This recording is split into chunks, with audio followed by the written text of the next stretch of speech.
अस्सलामु अलैकुम रहमतुल्लाहि व बरकातुहू। मैं मोहम्मद जावेद, सच की आवाज़ NPS न्यूज़। देखिए आज की ताज़ा खबर।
अल्लाह के सामने जब ठहर रहे अपन तो हर तरीके से प्रिपेयर होकर तैरना है ये आप लोग। और हमारे से जो खिदमत आपके लिए है, हमारा स्टाफ, हम लोग, हमारी गवर्नमेंट केसीआर की अपनी हिफाजत करिए, पासपोर्ट की लापरवाही मत करिए और रियल अपने जो है ना सेफ रख लीजिए।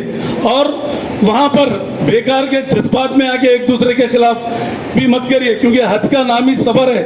सब्र और तजम्मुल से हज करिए आप लोग। और वहाँ पर खाली दुआ नमाज, अपन जो सूर्य पढ़ने आता अपने को पढ़िए, आप पढ़ के दुआ करिए। तवाफ ले, तवाफ के टाइम, सही के टाइम बहुत सारे लोग क्या करते, वीडियो निकालते, अपन फैमिली को बताने, बिल्कुल गलत है। खानदान वाले परेशान हैं, जिसके लिए भी जो दुआ करे बराबर कबूल होती।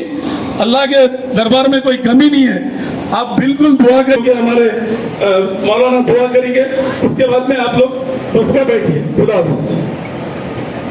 अला सय्यिदना मुहम्मद नबील उम्मी कमा यंबग़ी लना नुसल्ली अलैहि या हय्यु या क़य्यूम बिरहमतिका नस्तगीथ। की जह सरज़मीन है, ए रब्बे करीम, वहाँ पर हाज़िरी के आदाब की हम सबको तौफ़ीक़ अता फरमा। ऐ अल्लाह रोज़े, ऐ अल्लाह घर बार, बीवी बच्चे, कारोबार सब छोड़ कर जा रहे हैं। ऐ अल्लाह बच्चों की हिफाजत फरमा, घर की हिफाजत फरमा, कारोबार की हिफाजत फरमा। ऐ अल्लाह हमारे बूढ़े माँ बाप की हिफाजत फरमा। इन सब की खिदमत को जो कुछ अल्लाह हमको कबूल फरमा ले। ऐ अल्लाह वहाँ उम्रे को कबूल फरमा, उम्रे के अमाल को कबूल फरमा, वहाँ की दुआओं को कबूल फरमा। ऐ रब्बे करीम, ये जो कुछ भी हुज्जाज किराम की खिदमत में ये अमला लगा हुआ है, जनाब जो सलीम साहब, उनके तमाम जो है आवान अंसार, उन सबको कबूल फरमा, हिफाजत फरमा। ऐ अल्लाह आप सेहत और आफियत के साथ पहुँचा, अपने करम से सेहत और आफियत के साथ घरों को अपने करम से लौटा दे मौला। इस हाल में लौटा कि आप कह रहे हों